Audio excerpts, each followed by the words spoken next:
The velaric and ingressive airstream mechanism in clicks. Final airstream mechanisms we will consider is the velaric and ingressive airstream, which is responsible for the production of click sounds. Clicks only exist in the southern and eastern African languages.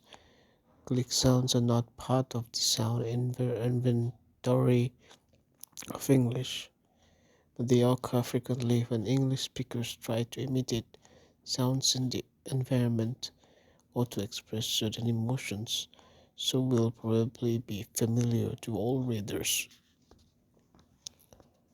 Exercise 7.11. What sounds would you make to do the following? Blow a kiss. That your disapproval. Imitate the sound of horses' hooves. At a native play, for example, tell a horse to giddy up. This one may be familiar only to those who have learned to ride horses. Comment. All of the sounds above are click sounds and therefore have a number of similarities in their production. We will consider the production of a voiceless alveolar. Click below and then think about the labels for the other clicks in exercise 7.15.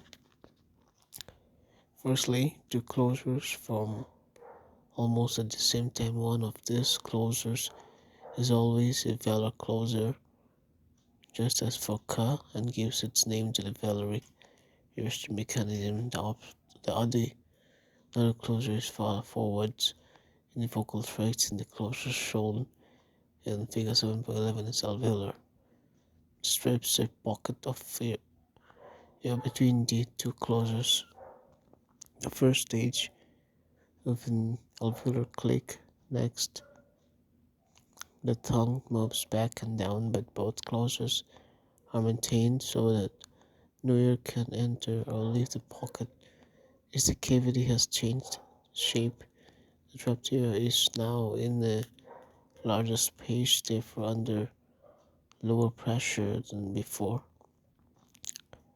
Now the frontmost closures release so that the pocket of air is no longer trapped, as the pressure inside the vocal tract is lower than the outside. Ambient air is sucked into the vocal tract.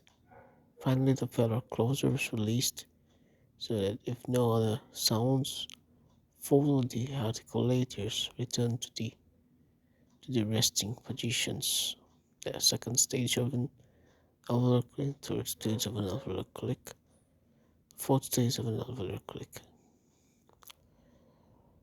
Exercise 7.12. The place of articulations for the third sound is either alveolar, as illustrated in the figure 7.11 to 7.14. Or dental, what do you think of the places of articulations for the other clicks? Blowing a kiss, imitating the sounds of horses' hooves, telling a horse to giddy up. Comment, kisses are bilabial clicks. It's important to remember for bilabial clicks that the tongue is still involved in the articulations. If you make a slow and deliberate kissing motion, you should feel that you make a velar closure with the plaque of your tongue, even though the tip of the tongue is not involved, as it is for many other clicks. This velar closure is the crucial feature of clicks and gives its name to the velaric earstream mechanisms, as we have said above. The sound used to imitate horses' hooves is usually a post-velar click with lip spread and then rounded to imitate clip and clop respectively. Think back to Unit 6 vowels on the work. Outwiders should make a difference to the sound produced. The giddy up noise is an alveolar lateral click, so the head diagram would look very similar to those in figure 7.11 to 7.14. However, rather than the tongue tip lowering the produce, the click the side of the tongue lower so that air escapes laterally. See Unit 4 on manner of articulation if you need a reminder about lateral airflow.